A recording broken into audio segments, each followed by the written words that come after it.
dangerous killers of all are the ones you don't see coming. Women are far more likely than men to get away with murder because they're rarely suspected.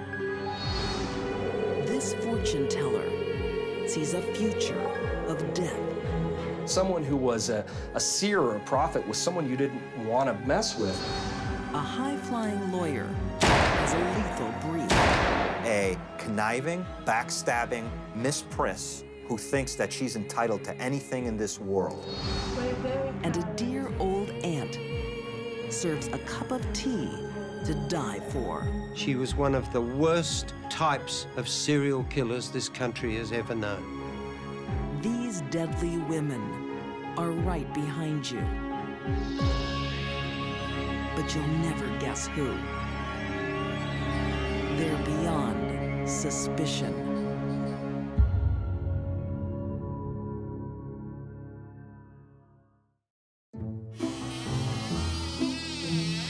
She claims to have a special gift.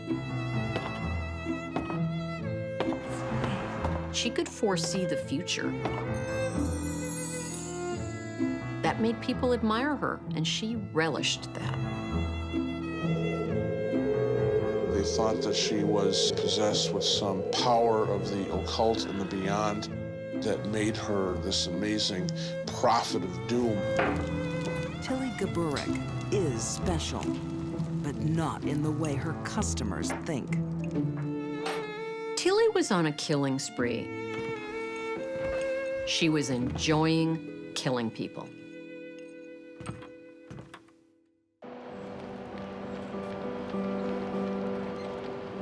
An immigrant neighborhood in Northwest Chicago, 1911. Little Poland, the area where Tilly was a several square block area of pretty much just Polish people who were fairly fresh off the boat. It was said that there were more Poles living here in Chicago at one point than there were in the entire city of Warsaw in Poland. Like many in Little Poland, Tilly Gaburek lives a precarious existence. I'm sorry, I'm so late. The market was so crowded and there were so many people and the potatoes It's were so made worse expensive. by an idle husband. That's all you have. Did you bring my beer? I didn't bring the beer. I had no money left. I had no money left. Husband was a drunk and was pretty lazy and really just didn't do much of anything. And so she ended up supporting them because he only worked every once in a while at odd jobs. Useless woman. Each year of Tilly's unhappy marriage is making her more bitter.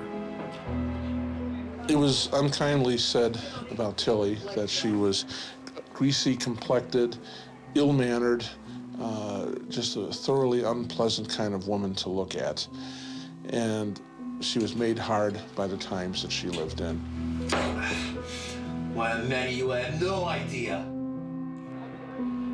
She's thinking of how to get out. 26 years of a tough marriage to a man that had caused her so much grief. And finally, I think something snapped within her. One evening, after another long day at work, It's about time you come on. You are going to work. I'm sick of your work. You. Tilly stands up for herself. Pig. What are you doing? Sit down. You get taken. Get out. I'm sick of it. Take this. She had spent her whole life being a downtrodden, beaten kind of person. And finally, now she had some power. It took a long time for Tilly to stand up for herself, but when she did, she became a new person.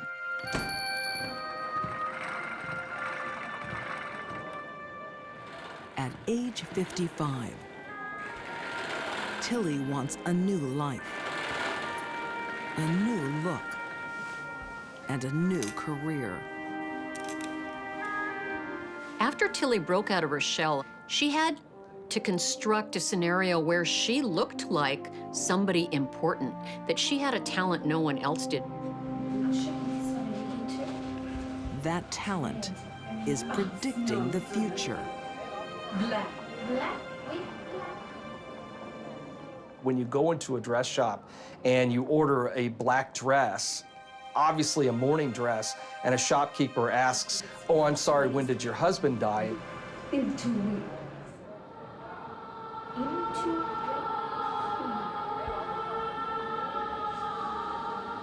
This really changed her status in the neighborhood because someone who was a seer or a prophet was someone you didn't want to mess with. Writer Troy Taylor says Tilly's self-proclaimed psychic powers gave her something she'd never had before: respect. Throughout her life, Tilly was just a plain, ordinary person who had no real claim to fame. It wasn't until she made these psychic predictions of who was going to die that she was really set apart from the rest of the crowd. But Tilly's predictions are worthless unless she can make them come true.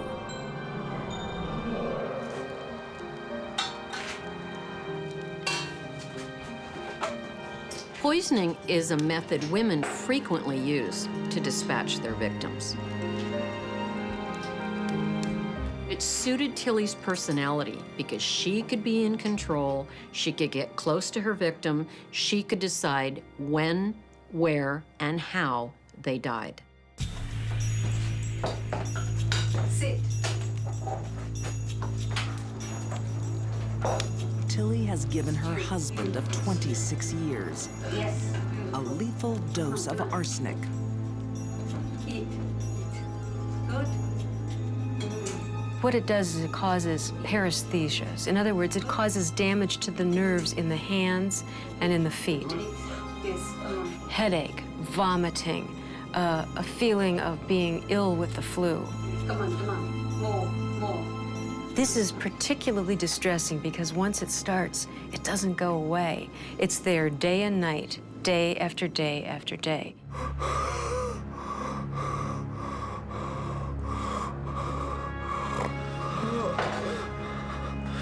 In the midst of murder, something unexpected happens. Tilly begins to enjoy it. She had this very perverse, sadistic glee in watching the death throes, the agonizing death throes of her victims.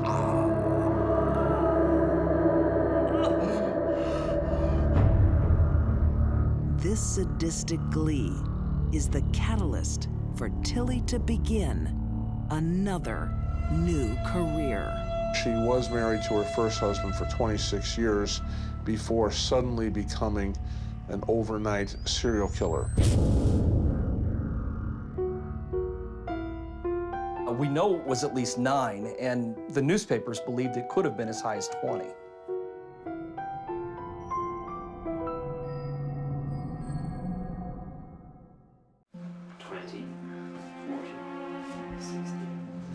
A grieving widow beyond suspicion. Tilly Gaburek has murdered her first husband. $200,000. Now she's cashing in. Are you sure, man? Yeah, that's fine. Just give me the money. Okay. He had an insurance policy, which at that time, in the late teens, that was a lot of money in a poor immigrant neighborhood like Little Poland. I think Tilly's first murder was mostly out of convenience. She was tired of her husband, she didn't want him around, and it just so happened that she got $1,000 out of the deal. After that, she saw a way to make a living. She barely waited until the ground on the earth had settled before she was marrying her next husband.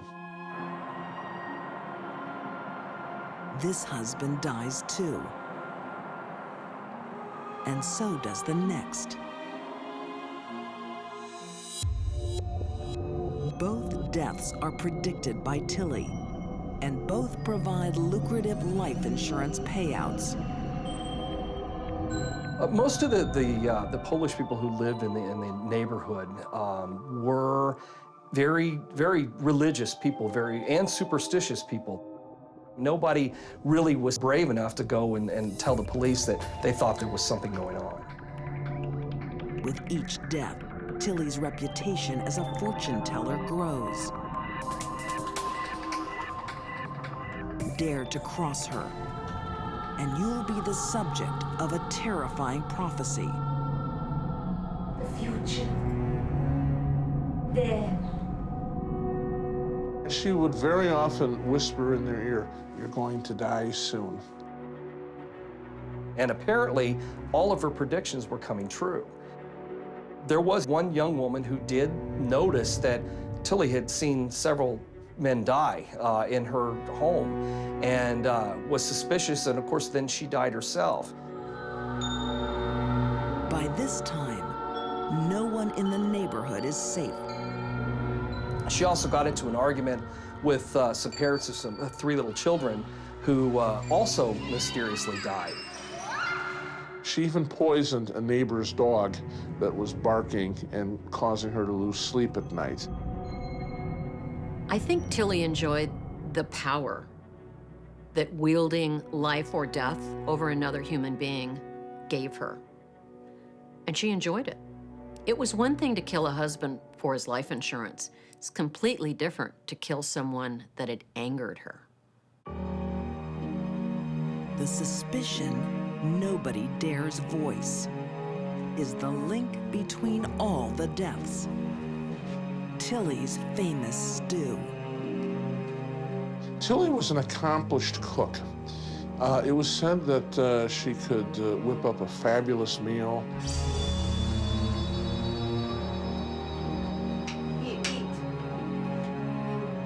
Perhaps that is what attracts her fourth and final husband, Joe Klimek. Joe Klimek, who kind of strikes me as being a little clueless.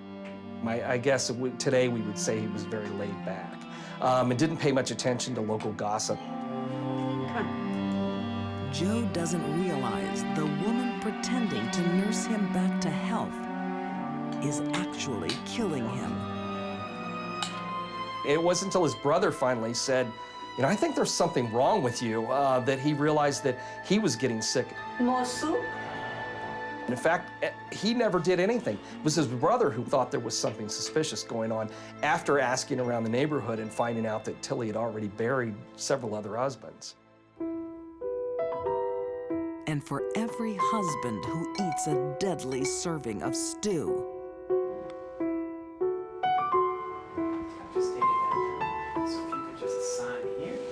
there's an insurance policy for Tilly to collect on.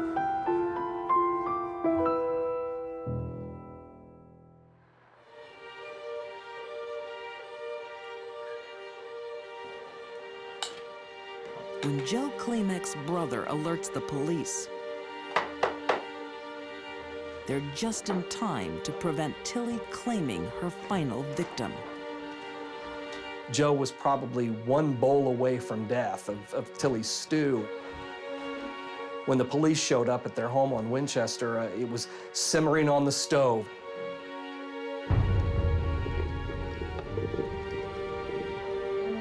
The bodies of Tilly's previous husbands are exhumed. They each contain enough arsenic to kill 4 people. In the good old days, it was actually quite easy to get away with murder. In today's world, with modern forensics, with knowledge of heavy metal poisoning like arsenic, I would say that after one death, we would be on to her. On trial for murder, Tilly Gaburek becomes a household name across America.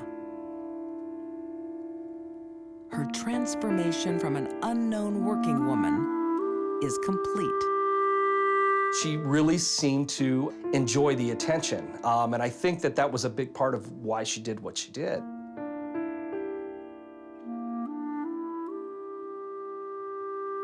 She was in the spotlight, and she ended up with a life sentence in prison.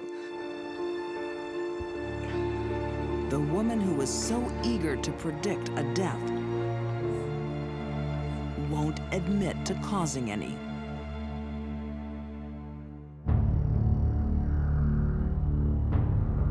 To this day, the exact number of Tilly Gaburik's victims is a mystery.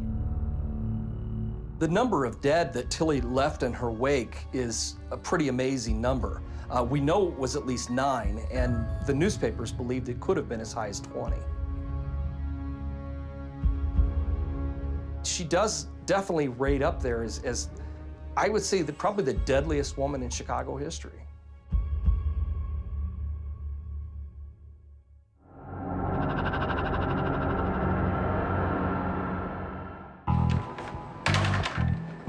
They say opposites attract. A 60-year-old, overweight, alcoholic, drug addict, beautiful, young, 30-year-old lawyer. But it's not love that brought this couple together. She always dated a man to get something out of him, be it a car, be it an apartment. She was investing in this relationship for some reason. Hey! And that was probably what? Murder.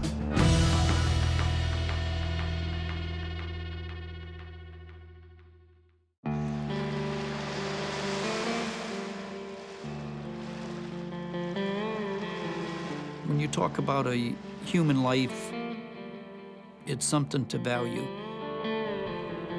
Buck Clinton knows exactly what his son's life was worth. $5,000. That's how much 2 lawyers paid to have him killed. It's sad to think that people get to the point that they do. I may not be a saint myself, but on the other hand, there's a limit of what people do, and there's certain lines that individuals just do not cross.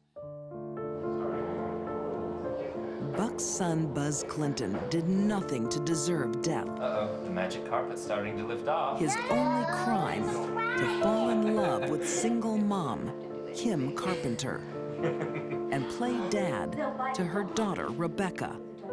Kim and Buzz were extremely happy. They were 2 people who understood each other. And they really fit together well, those 2, right? And Buzz really loved Kim's child, Rebecca. 1, 2, 3. And wanted to be a father figure for that child. You feel that? Is it heavy? Is it heavy? Because the child did not have a father. And this father will be taken away too, in a bitter family feud. Kim Carpenter's parents dote on their granddaughter. Her sister Beth is also fiercely protective of her niece. But they all have a big problem with Buzz Clinton. They hated him from day one. All the Carpenters hated him. Beth Carpenter, the mother, the father. To the rest of the Carpenter family, Buzz isn't worthy of raising a daughter because of his past career as a male revue dancer. They looked at Buzz as he was this kid who was a dancer. So whenever they met, there were fireworks, you know, they didn't get along. This was a guy that was, in their opinion, a loser, who took off his clothes for money and let women stuff $20 bills in his jockstrap. And they couldn't stand it. Writer M. William Phelps says Beth Carpenter was a single-minded woman. There was just the one Beth. She was all business, whatever she did. Beth Carpenter, when she set out to get something she wanted, she got it. Beth's latest achievement is a law degree and a job with a Connecticut attorney called Heyman Klein. In walks this beautiful, young, 30-year-old lawyer, fresh out of law school. And Heyman invites her right in and says, "You want a job? I'll give you a job." Beth has begun her professional career. And now begins a personal crusade. Her goal this time, to take custody of her niece, Rebecca. She wanted the child, and she wanted to raise the child because she could do it better. Sole custody case number 2064. Never giving consideration to Kim. Custody case of Rebecca Carpenter. Beth Carpenter decided we're gonna have to fight for custody of that child, and we're gonna begin to show that Kim and Buzz are just not capable of raising that child. The drawn-out custody case pits sister against sister in a vicious battle. Beth began to just testify in court that, you know, Buzz is this, Buzz is that. Kim is this, Kim is that. Kim never comes home to take care of the child. What's gonna be different now? And ultimately comes down to, what is the judge gonna believe? And the judge sides with whom? Kim and Buzz. For the first time in her life, Beth Carpenter doesn't get what she wants. Beth and her parents believed that Kim and her husband, Buzz, were unfit parents. But apparently the court didn't see it that way. The court awarded custody of that child to her parents, to her own parents, to be with her mommy and daddy. And I think maybe Beth's a real sore loser. She has taken the legal route, and it has failed her. Now, young attorney Beth Carpenter will take the law into her own hands. This is her obsession now. Taking this child away from her sister. This is her life's work. She needs to do this. She started it, she's gonna finish it. There's only one thing left to do in Beth's mind. Yo, what is this? And that is to get rid of the problem.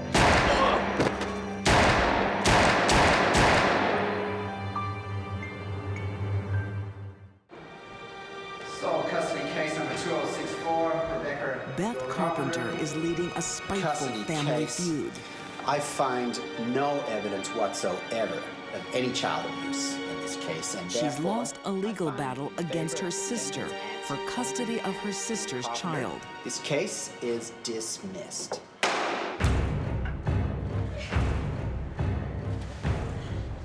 But Beth Carpenter will not be denied. You know, my opinion of Beth Carpenter is that she's nothing but a conniving, backstabbing Miss Priss who thinks that she's entitled to anything in this world without any ramifications. Somewhere along the line, Beth seems to have developed the idea that she was God and could take someone's life if she felt it should be gone.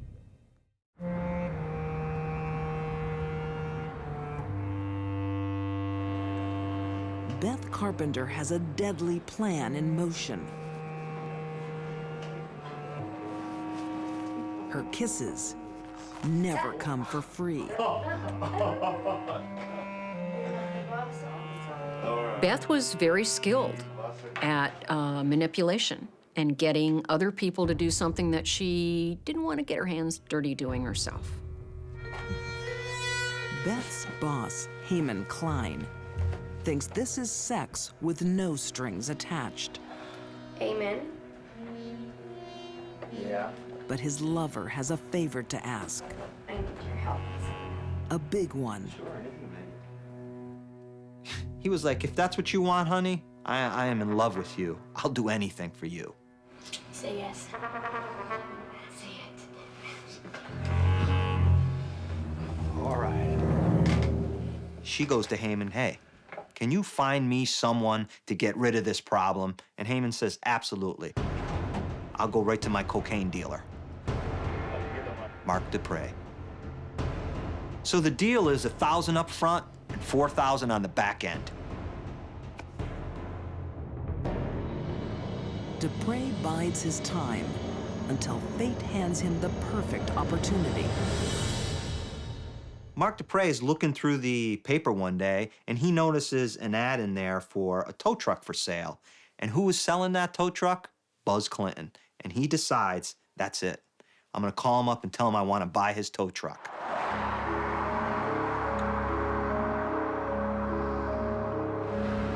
So, Mark Dupre goes and for some reason picks up his son and brings him along.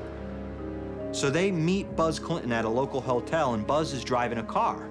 And Mark says, where's it? Buzz says, I have to jump the tow truck, the battery's dead, follow me, and I'll take you to it right now. Mark says, great. And they're driving to go look at this tow truck. And Mark Dupre is in back of them, and Mark Dupre flashes his lights at Buzz to pull over. Buzz pulls over right on the connector, right on the exit ramp, pulls over. Mark Dupre pulls over in back of him.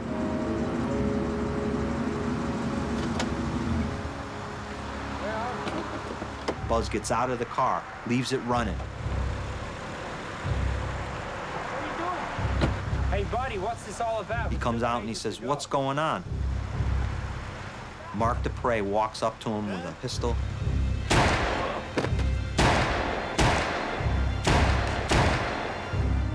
And drops him right there on the interstate.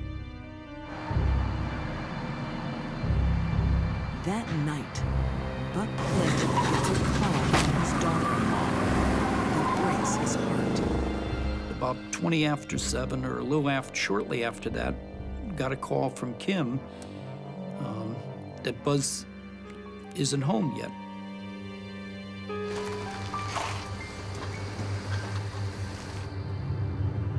And then we got another call shortly after that by Kim and saying Buzz still isn't home.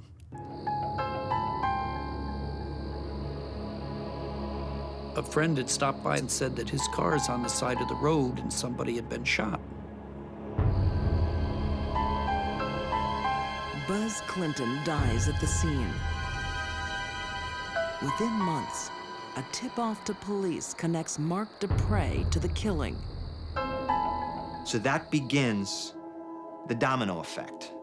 You have the trigger man, then you have the guy who hired the trigger man, and then you have the mastermind, and those dominoes begin to fall.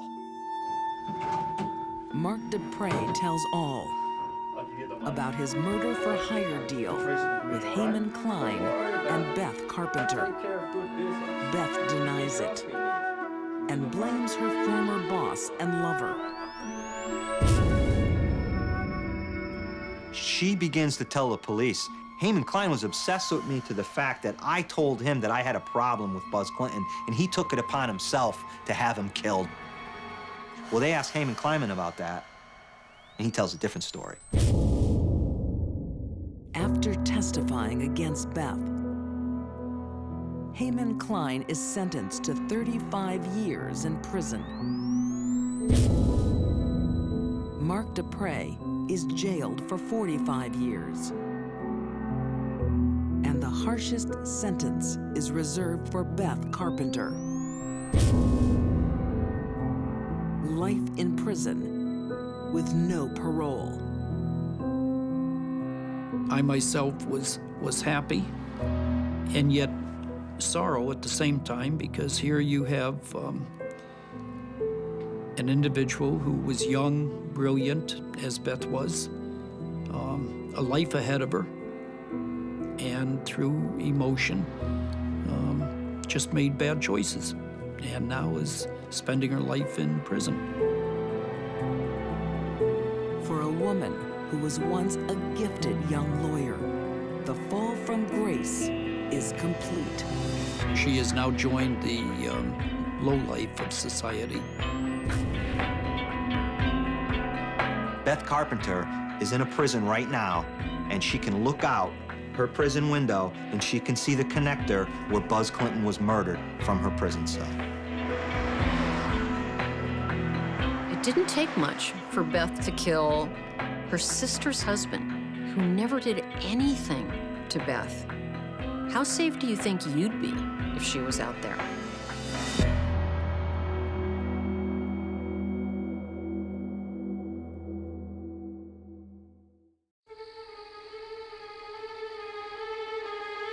No poison is more potent than the one served by a trusted hand. Well, she was a dear, caring, loving, beautiful grandmother.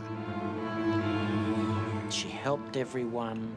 She looked after everyone. Oh, good, I brought you some homemade goodies. She'd bring cake, and she'd bring biscuits, and she'd bring food. And she'd bring death. She went and saw them at their homes. She sat beside them. Ready for the tea? And then gave them poison. You need just a little bit more, otherwise you dehydrate. What sort of a person does that?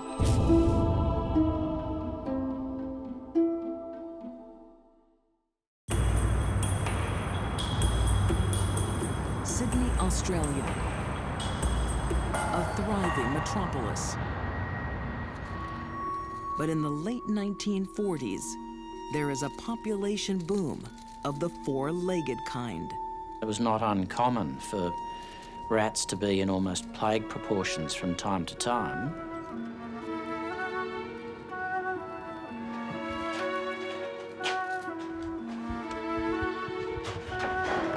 In her small tenement home, Caroline Grills is fighting a losing battle.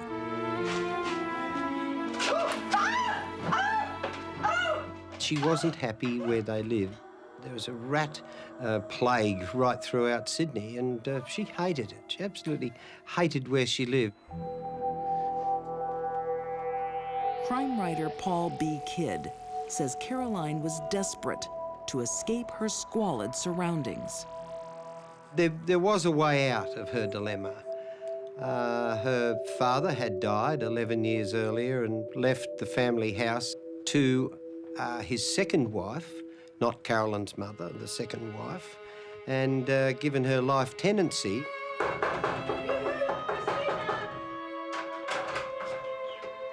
Caroline's stepmother has a lovely home in a wealthy suburb Let me help you. That's it. with not a rat in sight.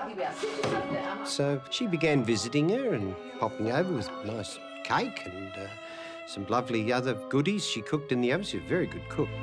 Oh, no, dear. You let me look after you. I'll make the tea.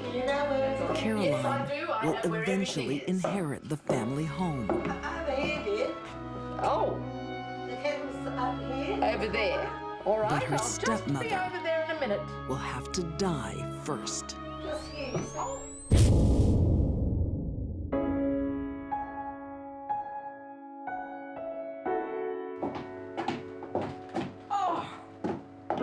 Back in her own squalid home, Caroline is left to dream of the house she thinks should be hers.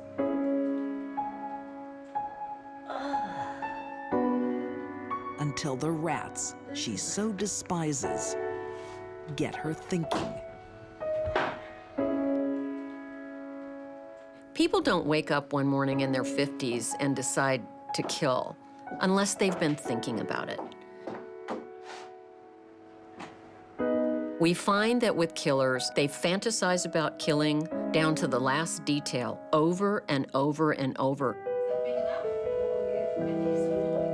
Soon, Caroline Grills finds any excuse to drop in on her stepmother for some cake and tea. Oh, and how did you get? Oh, lovely. You've nearly finished it. The dear old love, her stepmother, fell very, very ill. Her hair started to fall out. She couldn't see anymore. She was going blind. Oh, doctor, she's in here.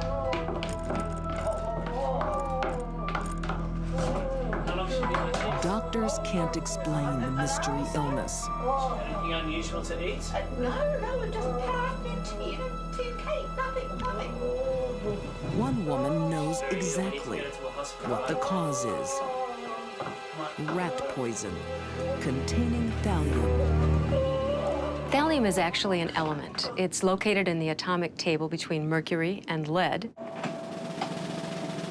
It's a lethal substance, familiar to forensic pathologist Janice Amatuzio. As a poison, Thallium is absolutely ideal. It is odorless, it is tasteless, and it's easy to dissolve in liquids. Death from thallium poisoning can be quick, and if it is, that's merciful. If a less than lethal dose is given, More tea, that's it. their hair will fall out, nausea and vomiting will be unbearable, their limbs will be in terrible pain.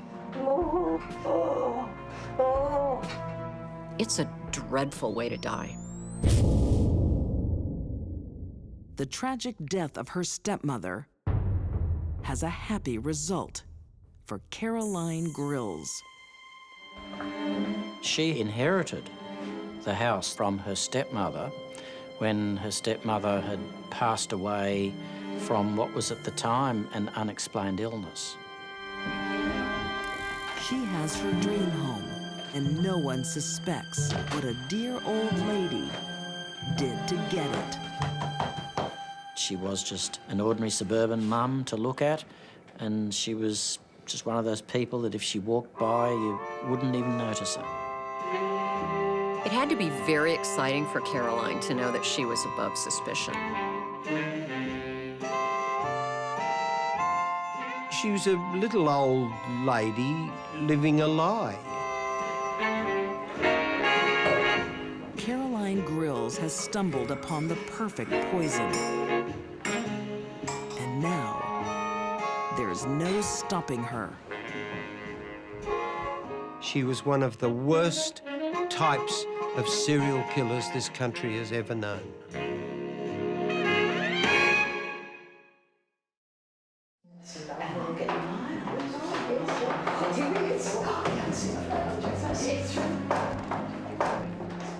In Sydney, Australia, Caroline Grills enjoys afternoon tea with her relatives.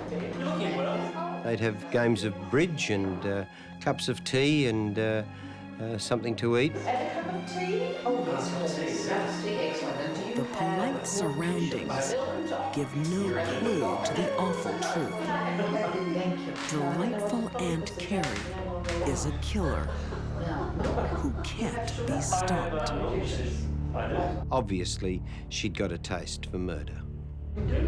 4 years ago, Caroline Grills inherited the family home when her stepmother mysteriously died. Since then, 3 more relatives have suffered unexplained deaths. In every case, she is right by their bedside.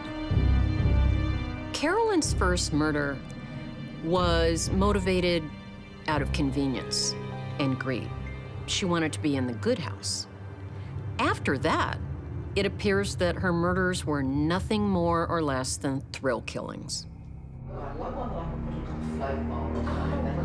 Evelyn Lundberg and her son-in-law, John Downey, have no idea that Evelyn is next on the hit list. Nobody could understand how she could possibly have such a warm relationship with the members of her family and yet poison them. Within days, Evelyn falls deathly ill. Her hair started to fall out. She went blind. She had terrible, terrible pain in the limbs. Naturally, Caroline Grills was there to tend for her and see to it that she had someone to be with her. But Mrs. Lundberg just deteriorated and got worse. It was not looking good. Yeah, let me take that from you. Caroline Grills is a killer beyond suspicion. Now, you go and put your feet up for a little while, and I'll make sure that everyone's all right, okay?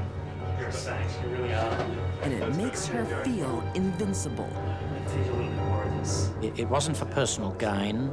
It was for a mixture of being in control, having control of someone else's life, but also a sense of I'm the only one who knows what the real cause of this illness is. So there's a sense of power behind it. her secret weapon is rat poison. I think that it became the poison of choice for those who were minded to poison other people. As John Downey's mother-in-law recovers in the hospital from her strange and sudden illness, he discovers it has struck someone else. John's suspicions were aroused during the arrest and trial of one Gladys Fletcher, who had allegedly poisoned her husband, the local rat catcher. The symptoms were exactly the same as Evelyn's. John suspects that Evelyn is also being slowly poisoned. But to prove it, he needs to catch Aunt Carrie in the act. Evelyn Lundberg will be the bait. When Evelyn Lundberg was finally well enough to come home, the Downeys made sure that Aunt Carrie was aware of it. Of course, she came to pay a visit with some lovely things to eat. Tea was made for everybody. And John Downey saw her reach towards the front of her dress, towards the area where she had a pocket, and then pass her hand over the cup, and then put her hand back to the pocket.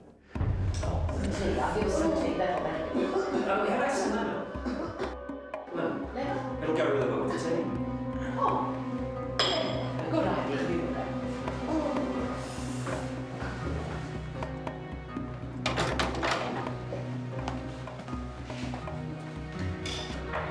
He then poured the tea that he'd got from his mother-in-law into a glass jar.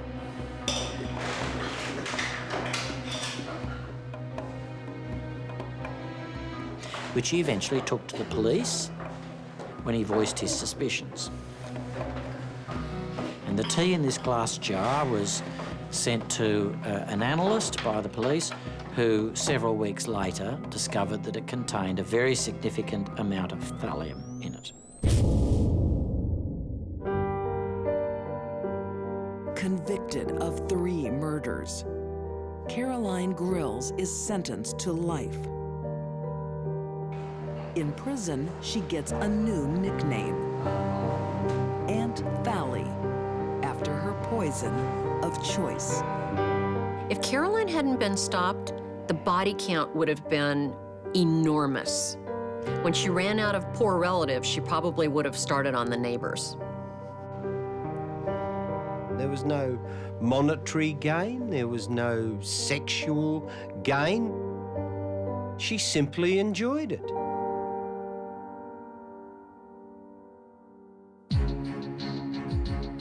These deadly women were hard to stop because nobody guessed.